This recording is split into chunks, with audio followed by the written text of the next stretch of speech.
I believe that eating together as a family is very important. As our family is just the two of us right now, we want to create rhythms that will last for our family in the future. So when we have kids, we want to make it a point to eat together. Yeah, I think cooking kind of brings both worlds together, because as much as I love quality time, my way to relax is with good food in company and with Leah, and she likes good food, but more than that, she likes quality time. So that kind of brings both together when we cook together and are able to eat together. And about as intimate as it gets is to share a meal with friends and family. I think that's where best conversations are had, and when you're able to connect the best with the people that are important to you. Conversations that happen at our table don't have the opportunity to happen in other places where there's TV or where there's distractions. You're forced to talk. You're away from the distractions of the world and things that are around you, and you're kind of put in a position where it has to be an intimate and close conversation about what's going on, and I think that's where you build those relationships. The best is over good food and quality time with friends and family. Making a meal for the people that you love. You're really you've invested time and you've invested energy and you've invested monetarily too into putting something together for people that you love. I feel that eating around a table is a tradition that will never die. And as much as other things come in and try to replace mealtime, I feel like it will always be a constant. And the reason is because family will always exist. And that doesn't have to look like a traditional family. It can look like friends that become family or people that you live next to. We'll make that a priority to instill in our kids. I think it is important for the next generation to do that, because I think our generation has already kind of lost touch with that, and maybe our parents' generation as well, the importance of a meal and a shared meal together with friends and family, and what it can do. But I mean, that goes back as far as anything else, is where they got together is over around a table, sharing food, sharing stories. So I think that's probably one of the most important things that we have left. My name's Adam, and this is my wife, Mary, and our first daughter, Liliana. Liliana will be 2 this March. Olivia, she's 3 months old. Eating together varies. We eat dinner together most nights. Yeah. And then Adam will nights. make breakfast on Saturday mornings. We have breakfast. And Sunday mornings. And he's at work for our lunch hour, so it's And me breakfast. and the kids. Yeah. But so Mary actually makes breakfast and lunch for her and the kids every day. What we had tonight was spiced chicken and vegetables. And that's one of our more complicated meals because you have to chop and mix in several ingredients. But on busier nights, we might do a pita pizza or fall back on spaghetti or hamburgers or... Yeah. Both my parents worked full time, so sometimes it was free for all, sometimes it was just randomly a pizza night where you order in pizza. My mom really was pretty faithful in making us family dinners, and growing up we would eat together a lot, but once we all got into high school it was harder because we all had different schedules, like soccer and marching band and and all sorts of different things that we were into. So sometimes we would eat at the dinner table, but a lot of times I think our whole family was just too tired, so we'd eat around the TV. Yeah, we were a little more formal about it when we were younger. I think our parents were trying to instill good habits. Yeah. And then we got a little more relaxed as we got older, did more buffet style or more eating in front of the TV. It's difficult for us to get to the grocery more than once a week. So we have to plan to use up our freshest ingredients at the beginning of the week, and then freeze something for later in the evening or later in the week, or use frozen vegetables or canned things, or That's the problem, is if you don't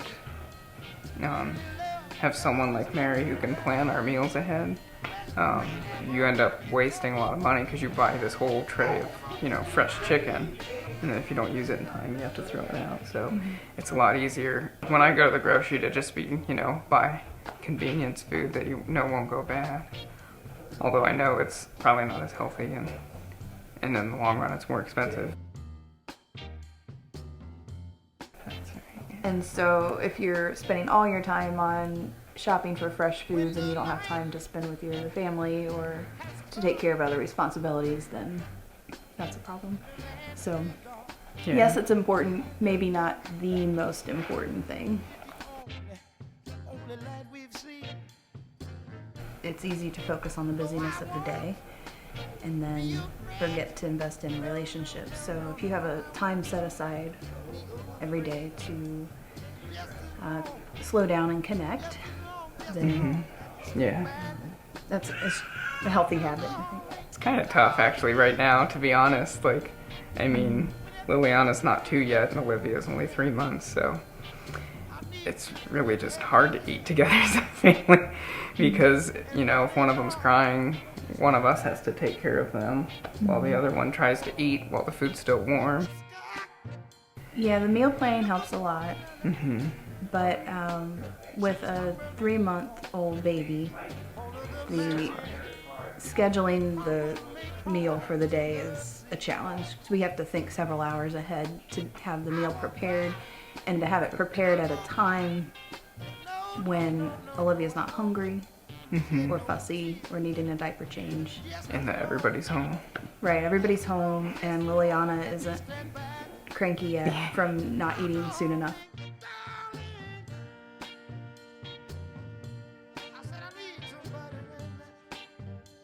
So, Liliana, do you think it's important to eat fresh foods? Answer honestly. Do you think it's important? Yeah. How come you didn't eat any fresh foods tonight at dinner?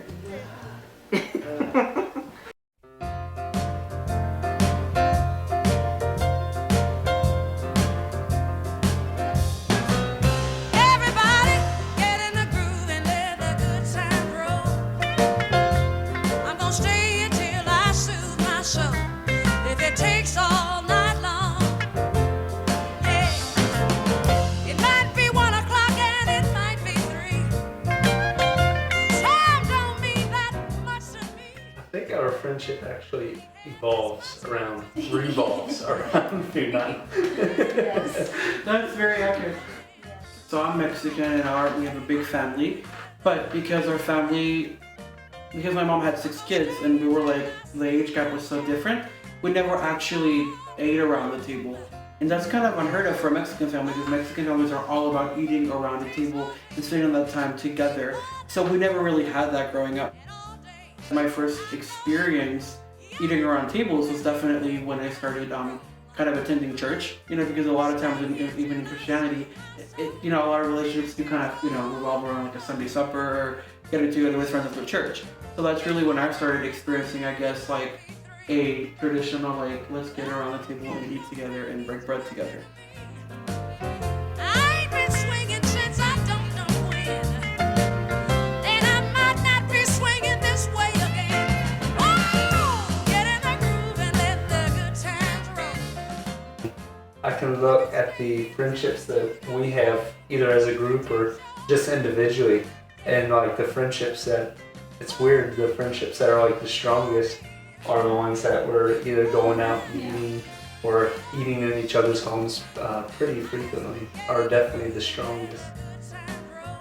I'm gonna stay until I soothe my soul. If it takes all night long. Those friends that we are eating with a lot, they're more like family. Yeah. I think in a sense it makes the relationship almost intentional, we're choosing to do it. It's not just in passing, or we're setting aside, hey, let's go take an hour and a half and let's go have a meal together.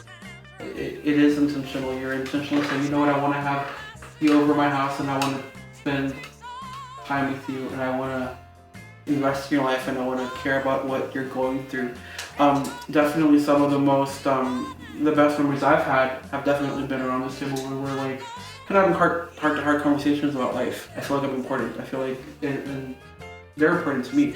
So I love the fact that we get to have this kind of time together. I value it a lot. Yeah, I mean, and even because one, we do work together, or even just typical everyday friendships, it can be just, hey, how's this going? How's this going? And you just kind of touch these surface level things when, I mean, I can think of the times that even we've just gone out to eat, or whether it's just been you and myself, where like, okay, let's put aside, the school and all this other stuff, but okay, what are you dreaming about right now? Where do you want to go next? And it's beyond a project. It's okay, this is just this little tiny blip in life, but what's next? What do you see coming next? Where do you want to go next?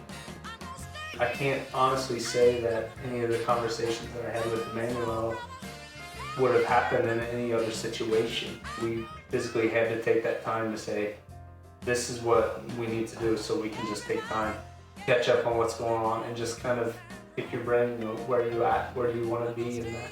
And so I think it's definitely vital for that to continue to go from not just our generation, but generations to come. Passing it down through the generations, just like in your family, like, those are like important times, where you're all together, like, that one time where everyone's together and you really can, find out what's going on with each other.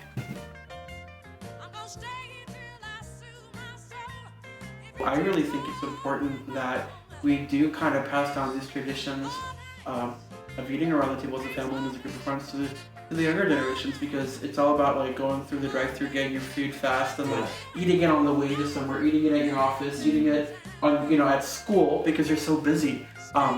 So it is very important and vital, I think, for almost like the betterment of humanity that that people do take that time, that people do instill these things into their kids that, hey, let's redeem the kitchen table and like be together as a family and as friends.